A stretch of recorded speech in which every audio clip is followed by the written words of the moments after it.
మీ బంగారం తాకట్టులో ఉందా? నెల నెల వడ్డీ కట్టలేకపోతున్నారా? ఆచారి గోల్డ్ 9030022345.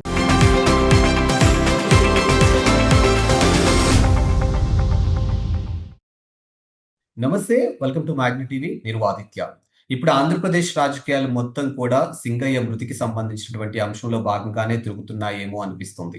ఒకటి, అది జగన్మోహన్ రెడ్డి కాన్వాయ్ అని మరొకరు, కాదు అది ఏ అని మరొకరు. సో దీని గురించి పూర్తి వివరాలు తెలుసుకునే ప్రయత్నం చేద్దాం. ప్రస్తుతానికి మనతో పాటు లైవ్ లో ఉన్నారు విశాఖ జిల్లా నుంచి వైఎస్ఆర్సీపీ అధికార ప్రతినిధి డాక్టర్ మల్లేశ్వర్ గారు మనతో ఉన్నారు. ఒకసారి మేడంతో మాట్లాడి మరిన్ని విషయాలు తెలుసుకుందాం.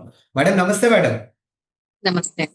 మేడం, సింగయ్య మృతికి సంబంధించినటువంటి అంశంలో భాగంగానే ఆంధ్రప్రదేశ్ రాజకీయాలు మొత్తం అక్కడే తిరుగుతున్నాయేమో అనిపిస్తుంది. ఒకటి, అది జగన్మోహన్ రెడ్డి గారి కాన్వాయ్ అని ఒకటి, కాదు అది ఏ అని మరొకటి. సో ఈ రెండు వర్గాల నుంచి వినిపిస్తున్నటువంటి ప్రశ్నలు సమాధానాలు మేము వింటూనే ఉన్నాం. ఒక వైఎస్ఆర్సీపీ అధికార ప్రతినిధిగా మీరు చెప్పండి, అసలు నిజంగా ఆ రోజు ఏం జరిగి ఉంటుంది? అది జగన్మోహన్ రెడ్డి గారి కాన్వాయా, లేకపోతే మీరంటున్నట్టు ఏఐ వర్షనా?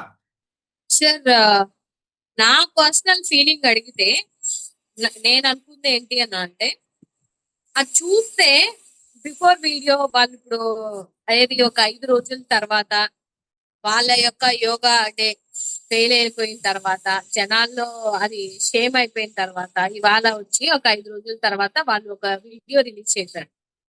దానికి ముందు సాక్షాత్ ఎస్పీ గారు జగన్మోహన్ రెడ్డి గారి కాన్వాయ్ కాదు, ప్రైవేట్ వెహికల్, దానికి సో అండ్ సో నెంబరు, అది ఇప్పటికీ పోలీస్ స్టేషన్ లోనే ఉంది ఆ కారు కూడా.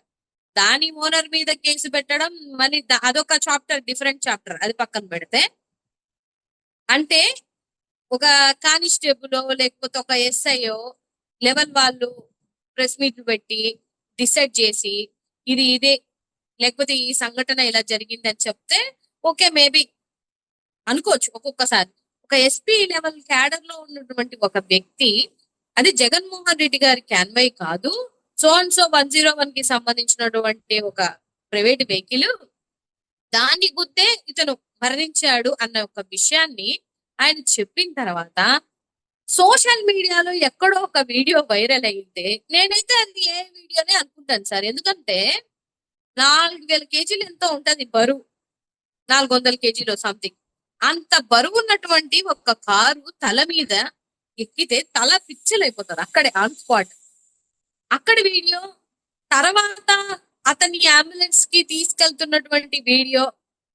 ఇక్కడ చూసుకుంటే ఇటువైపు అటువైపు ఏం దెబ్బలు ఉన్నాయి, తర్వాత అంబులెన్స్ కి ఎక్కించి ఆటోలో తీసుకెళ్లి అంబులెన్స్ ఎక్కించుకున్న తర్వాత అతనికి ఎన్ని దెబ్బలు తగిలాయి, ఇవన్నీ అబ్జర్వ్ చేస్తే నా పర్సనల్ ఫీలింగ్ అయితే అది ఏ వీడియో అని అనుకుంటున్నా. నేను అనుకుంటున్నా, పోనీ మీ లెక్క ప్రకారమే జరిగింది, ఒకవేళ అలాగే ఆయన కింద పడి ఆ ఇన్సిడెంట్ జరిగింది అని వాళ్ళు అనుకున్నట్లయితే, ఒక యాత్రకి అంటే మీ మీ వల్ల బాధితుడైనటువంటి నాగమల్లేశ్వరరావు గారి విగ్రహానికి వెళ్ళిన ఏమంటే ఆ ప్రాసెస్ లో జరిగినటువంటి సంఘటనలో 2 మరణించారు అని చెప్తున్నారు. ఒకరు హార్ట్ అటాక్ తో మరణించినటువంటి వీడియో అది బయటికి వచ్చేసింది క్లియర్ గా. అయినా కూడా మీరు ఈ విధంగా మాట్లాడి ఈ విధంగా వచ్చి ప్రెస్ మీట్లు పెడితే, మరి కందుకూరులో 8 మంది చనిపోయారు కదా, మరి ఎవరిని తప్పంటారు? ఎవరిని నిందిస్తారు? ఎవరి మీద కేసులు పెడతారు? మరి వాళ్ళ మీద చంద్రబాబు నాయుడు గారి మీద కూడా కేసులు కట్టాలి కదా ఈ లెక్కనైతే. పోనీ సింహాచలంలో జరిగినటువంటి ఘటన, ఇది మానవ తప్పిదం వల్ల జరిగినటువంటి సంఘటన. సింహాచలం సంఘటన అయితే 7 మంది చనిపోయారు. మరి హోమ్ మినిస్టర్ గారి మీద ఆ రోజు ఇక్కడ ఉన్నటువంటి మినిస్టర్లు 5 మంది ఒక కమిటీ వేశారు కదా, మరి ఆ కమిటీ వాళ్ళందరి మీద కేసులు పెట్టాలి కదా సార్. ఆ రోజు ఒక న్యాయమా, ఈ రోజు మీరు మాట్లాడుతుంటే ఒక న్యాయమా? ఎవరైనా సరే సార్, మానవత విలువలతోటి అసలు జబ్బు పట్టిన మనుషుల్ని కూడా దగ్గరికి ఆయన చేర్చుకునేటువంటి మనస్తత్వం జగన్మోహన్ రెడ్డి గారిది. ఆయన కారు కింద నిజంగానే ఒక పర్సన్ పెడితే అలా నిర్దాక్షిణంగా వెళ్ళిపోయే వ్యక్తే, తెలిసినా కూడా వెళ్ళిపోయే వ్యక్తే. దీనికి దానికి సీఎం లేకపోతే ఎక్స్ఎమ్మెల్యే ఎక్స్ఎం మంత్రి ఇవన్నీ వేస్ట్ సార్. మానవతా విలువలు కలిగినటువంటి విలువలు ఉన్నటువంటి వ్యక్తి జగన్మోహన్ రెడ్డి గారు. ఆయన అలా వదిలేసి వెళ్ళిపోగలుగుతాడా? జనరలైజ్డ్ క్వశ్చన్ ఇది.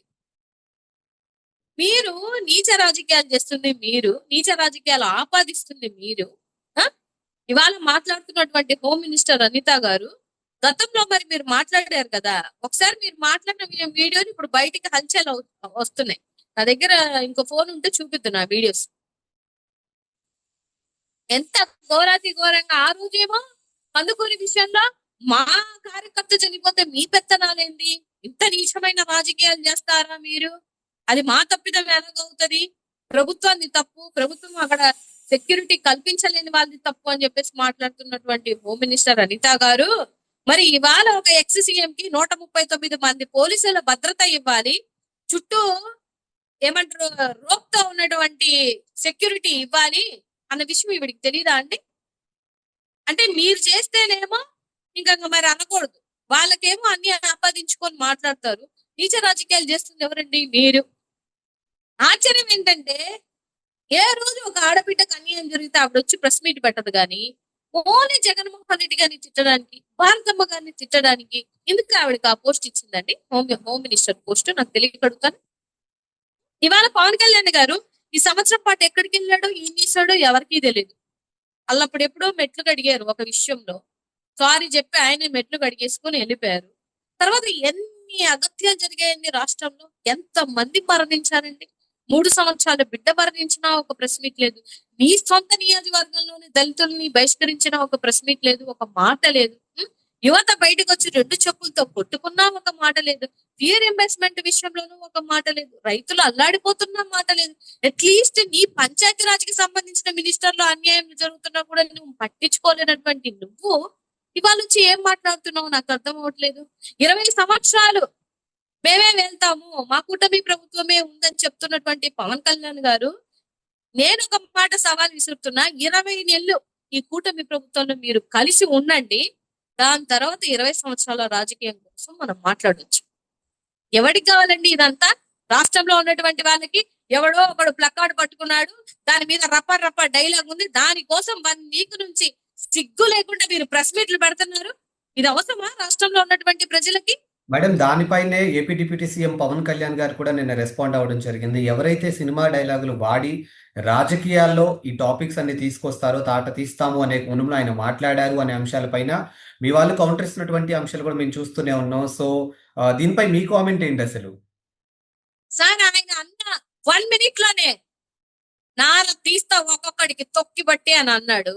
ఏమన్నాను సార్ ఇప్పుడు ఆయన్ని? ఎరా నా కొడకల్లారా చెప్పులు చూపించినటువంటి వ్యక్తి పవన్ కళ్యాణ్ గారు, ఇప్పుడు ఏమనాలి ఆయన్ని? మరి సినిమా డైలాగులు కాదా ఇవన్నీ? ఆ ఒక్క ఒంటి చేత్తో గొంతు పిసికేస్తాను నా కొడకల్లారా అన్నాడు కదా ఆయన. వీడియోలు ఆయన ఒకసారి ఎవరినన్నా చూపించమనండి సార్, ఆయనకు ఒకసారి చూపించమనండి. ఇప్పుడు ట్రోల్ అవుతున్నాయి కదా విపరీతంగా. గతంలో ఆయన మాట్లాడినటువంటి మాటలన్నీ, ఒక సామాన్యుడిగా ఉండి ఒక్క చోట కూడా గెలవలేనటువంటి తమరే నా కొడకల్లారా చెప్పులు చూపించి గొంతు పిసికేస్తా అంటారు నా కొడకల్లారని మాట్లాడినటువంటి మీరు ఇవాళ ఒక ఎక్స్ సీఎం, మీకంటే ముందు ఒక మంత్రి అయినటువంటి వ్యక్తి, చిన్న వయసులోని ముఖ్యమంత్రి అయినటువంటి వ్యక్తి, వాళ్ళ నాన్నకు ఒక ఏమంటారు ఒక ఎక్స్ సీఎం గా చేసినటువంటి వ్యక్తి, ఎన్నో సంవత్సరాలు పోరాడినటువంటి వ్యక్తి, అంత బ్యాక్గ్రౌండ్ ఉన్నటువంటి వ్యక్తిని ఇవాళ నా కొడకల్లారా ఏ జగన్మోహన్ రెడ్డి పులివందల ఎమ్మెల్యే అని చెప్పేసి మీరందరూ మాట్లాడడం అది కరెక్టేనా సార్? ఏ రోజైనా జగన్మోహన్ రెడ్డి గారి నోట్ల నుంచి ఎరా పవన్ అన్న మాట వచ్చిందా? ఆయన అందండి, ఆయన మనస్తత్వం అది కాదండి, మాకు తెలుసు కదా. మేము ఎవరైనా నార్మల్ కార్యకర్తలైనా అమ్మ అన్న మాట తప్పితే ఆయన నోట్ల నుంచి రాదండి. కానీ ఈ గవర్నమెంట్ లో అమ్మ అన్న మాటను కూడా బూతుగా చిత్రీకరించేటువంటి మనస్తత్వాలు ఈ గవర్నమెంట్. భారతమ్మ అంటే, లేకపోతే విజయమ్మ అంటే, అమ్మ అంటున్నారంటే వాళ్ళ అమ్మని వీళ్ళకి ఏమవ్వాలి అని చెప్పేసి అడిగినటువంటి నీచ సంప్రదాయం మీది. వైఎస్ఆర్సీపీ పార్టీది కాదు, జగన్మోహన్ రెడ్డి గారు అంతకన్నా కాదు. సో మనం మాట్లాడతాం కానీ పాటించాం, అది మీలో ఉన్నటువంటి గొప్పతనం. సో డెఫినెట్ గా ఇవన్నీ రాష్ట్రంలో ఉన్నటువంటి ప్రజలు చూస్తున్నారు సార్. నేను రాజకీయాలు పక్కన పెడితే హ్యుమానిటీ గ్రౌండ్ లో నేను ఒక మాట చెప్తాను సార్. సామాన్య ప్రజడికి కరెంటు బిల్లు వాడికి అనుకూలంగా కట్టుకునే పరిస్థితిలో ఉందా, లేదంటే ఆడి బిడ్డకి సరైనటువంటి విద్య ఉందా లేదా, చక్కగా కూలి పనికి వెళ్తే ఆ కూలి డబ్బులు వస్తున్నాయా లేదా, పోనీ ఈ తెచ్చుకున్న డబ్బులతో ఆడేమన్నా చిన్నదన్నా కొనుక్కోగలుగుతున్నాడా లేదా, పట్టెడు మెతుకులు ఆడి కడుపులోకి వెళ్తున్నాయా లేదా, వాళ్ళ బిడ్డలు వీళ్ళు కూలి పని చేసుకున్నా వాళ్ళ బిడ్డ భవిష్యత్తు బాగున్నాయా లేదా, స్కూల్ కి పంపిస్తే వాళ్ళ బిడ్డలు మంచి బట్టలు, మంచి యూనిఫామ్, మంచి తిండి తింటున్నారా లేదా.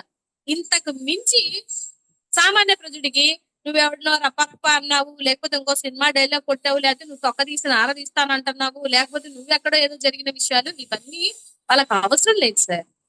వాళ్ళకి ఒక రాష్ట్ర ప్రభుత్వం వచ్చింది అని అంటే గుండెల మీద చేసుకొని వాళ్ళ ఆడబిడ్డల్ని, వాళ్ళ పిల్లల్ని బయటికి పంపిస్తుంటే తిరిగి ఇంటికి క్షేమంగా వస్తున్నారా లేదా, ఇదే కదా కావాలి.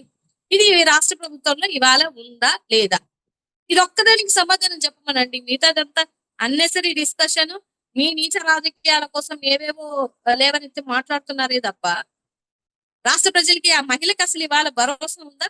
మీ కుప్పంలో నియోజకవర్గంలోనే చెట్టు కట్టేసి తన సొంత కొడుకు ముందట ఆ బిడ్డ 80,000 రూపాయలు ఎంతో ఇవ్వాలని ఆడబిడ్డని కట్టించి కొట్టారు. మీ కార్యకర్తే కొట్టాడు. ఏమైనా చేశారా? ఒక ఆడబిడ్డని, మైనర్ అమ్మాయిని 14 మంది దుర్మార్గుల్లాగా మార్చి ఆ బిడ్డని, ఆడబిడ్డని రేప్ చేసి బెదిరించి వీడియోలు ఉన్నాయని చెప్పింది మీ టీడీపీ కార్యకర్తలే. వాళ్ళని ఏమన్నా చేయగలిగారా? ఇవేమి చేత కాదు, ఇవేమి చేయలేరు. మళ్ళీ ఈయన వచ్చినేమో సంవత్సరం అంతా కనపడలేదు, ఇప్పుడేదో వచ్చేసి ఏదో 2-3 డైలాగులు కొట్టేసి వెళ్ళిపోతే అయిపోద్దా సార్? సార్ గమనించాలి సార్. నేను మాట్లాడుతున్నాను అనేది కాదు, రాష్ట్రానికి ఒక కొత్త పరిశ్రమ ఏమన్నా వచ్చిందా, ఒక కొత్త పెట్టుబడి ఏమన్నా తీసుకొని వచ్చారా? పోనీ లేదు, వీళ్ళు వచ్చిన తర్వాత జిఎస్టి ఎంత దిగజారిపోయింది, కొనుగోలు శక్తి పెరిగిందా తగ్గిందా, ఆడబిడ్డలకి రక్షణ ఉందా లేదా, పోనీ నేను ఇస్తానన్న సూపర్ 6 పథకాలు ఇచ్చారా లేదా, ఏమి ఇవ్వకుండానే 2 లక్షల కోట్ల అప్పు ఎందుకు చేశారు, ఎక్కడిచ్చారు? తల్లికి వందనం అని చెప్పేసి ఒకే ఆధార్ కార్డు తోటి 300 మందికి, 100 మందికి, 200 మందికి ఎలా వెళ్ళాయి? అసలు అన్ని అవకాశాలుండి కూడా ఇవ్వలేనటువంటి తల్లులు ఎంతమంది ఉన్నారు? లేకపోతే యువతకు ఒక జాబ్ ఇచ్చారా, యువతకు ఒక భరోసా ఇచ్చారా, ఫీర్ ఇన్వెస్ట్మెంట్ ఇచ్చారా? మీరు వచ్చాక ఎన్ని ఉద్యోగాలు తీసేశారు? ఇవి కదా సార్ రాష్ట్రంలో ఉన్నటువంటి ప్రజలకి కావాలి. పోనీ నేను ఇప్పుడు చెప్పిన దాంట్లో ఒక్కటన్నా తప్పుందమ్మా అంటే మీరు చెప్పండి, నేను వింటాను. ఇవేమి కాదు అనుకుంటా మీరెక్కడో సినిమా ఫంక్షన్లలో, మ్యూజికల్ నైట్లలో మీరు తిరుగుకుంటా ఎంజాయ్ చేసుకొని పోయి హైదరాబాద్లలో ఉంటా, ఖజానాలో డబ్బులు లేవు కానీ 700 కోట్లు పెట్టి చేసుకోవడానికి మహానాడు ఫంక్షన్లు ఉంటాయి. ఖజానాలో డబ్బులు లేవు కానీ 300 కోట్లు పెట్టి యోగా చేయడానికి డబ్బులు ఉంటాయి. ఖజానాలో డబ్బులు లేవు, దగ్గరగా మీరు ఫ్లైట్లు కొనుక్కోవడానికి అన్ని 100 కోట్లు ఎలాగొస్తున్నాయి అనేది రాష్ట్ర ప్రజలు ఆలోచించారా సార్? ఏం చెప్తాం సార్? రోజుకి 3 సంఘటనలు, 3 రేపులు అవుతున్నాయి గంటకి ఒక్క ఆడబిడ్డ మీద. ఇది మీ చేతగాని తనానికి పరాకాష్ట. ఇది అడిగితే అరెస్టు చేస్తాం, గొంతు నొక్కేస్తాం, కేసులు పెట్టేస్తాం, అడ్డగోలుగా మిమ్మల్ని ఇచ్చేసేస్తామంటే ఇంకా ఎక్కడుంది సార్ ఫ్రీడమ్ ఆఫ్ స్పీచ్? మేమేం తప్పు మాటలు మాట్లాడట్లేదే, బూతు మాటలు మాట్లాడట్లేదే, సబ్జెక్ట్ తో ప్రశ్నిస్తున్నాం. ఆయన 2.5 గంట సబ్జెక్ట్ పరంగా మీకు ప్రెస్ మీట్ పెట్టారు.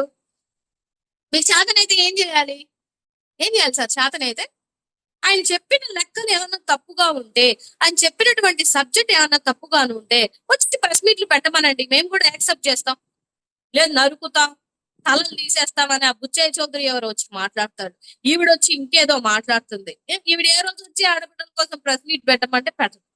ఒక్క జగన్మోహన్ రెడ్డి గారిని లేకపోతే భారతమ్మ గారిని తిట్టడానికి పెడుతున్నారు. మీకు ఇచ్చింది హోంమంత్రి పదవా లేకపోతే అధికార ప్రతినిధి పదవా? ముందు ఆవిడ నాకు డిసైడ్ అవ్వమనండి, దాని తర్వాత మనం మాట్లాడుకోవచ్చు అండి. మీరు మాట్లాడితేమో ఒప్పులు, మేము మాట్లాడితేనేమో తప్పులు. మీరు నా కొడకల్లారా అంటేనే యువతల అదే లెవెల్లో వాయిస్ వస్తుంది. మీరు ఒక చెప్పు చూపిస్తే ఇక్కడ 2 చెప్పులు చూపిస్తారు. పవన్ కళ్యాణ్ గారు అన్న విషయమే కదా సార్, గాంధీ యుగం లేదు, ఈ చెంప చూపిస్తే ఈ చెంప చూపించడానికి అన్నారు కదా. మరి మీరు ఎలా, మీ పరిపాలన ఏమో సక్రమంగా లేకుండా ఎవరిని దుమ్మెత్తిపోస్తారు సార్? నేను ఓపెన్ ఛాలెంజ్ సార్, ఆయన చెప్పినటువంటి 2.5 గంట సమావేశంలో ఆయన ఇచ్చినటువంటి సబ్జెక్ట్ పరంగా మీ దగ్గర సబ్జెక్ట్ ఉంటే ప్రెస్ మీట్లు పెట్టండి. లైవ్ డిబేట్లకు రమ్మన్నా వైఎస్ఆర్సీపీ పార్టీలో ఉన్న అధికార ప్రతినిధులు అందరం మేము రెడీ. వాళ్ళు ఎమ్మెల్యే వచ్చినా రెడీ, ఎవరు వచ్చినా రెడీ. విత్ సబ్జెక్ట్ మాత్రమే మాట్లాడతానంటే రండి. అది కూడా ఎట్టా 2014 నుంచి 19 లెక్కలు, 19 నుంచి 24 లెక్కలు, ప్లస్ మీరు వచ్చిన తర్వాత 24 నుంచి 25 లెక్కలు కూడా తీసి ఎవరి హయాంలో ఏం జరిగాయి, ఎవరి హయాంలో ఎన్ని అప్పులు జరిగాయి, ఎవరి హయాంలో ఎన్ని అగత్యాలు జరిగాయి, ఎవరి హయాంలో ఎన్ని పరిశ్రమలు వచ్చాయి, ఎవరి హయాంలో ఎంత పెట్టుబడి వచ్చింది, ఎవరి హయాంలో ఎన్ని ఉద్యోగాలు వచ్చాయి, ఎవరి హయాంలో ఎన్ని ఉద్యోగాలు పోయాయి అని చెప్పేసి మీరు ప్రెస్ మీట్ పెడతానంటే చెప్పండి, మేము రెడీ. ఎస్, ఆంధ్రప్రదేశ్ రాజకీయాలకు సంబంధించి ఎలాంటి అప్డేట్ కావాలన్నా మళ్ళీ మిమ్మల్ని అప్రోచ్ అవుతాం. And thank you ma'am, thank you so much.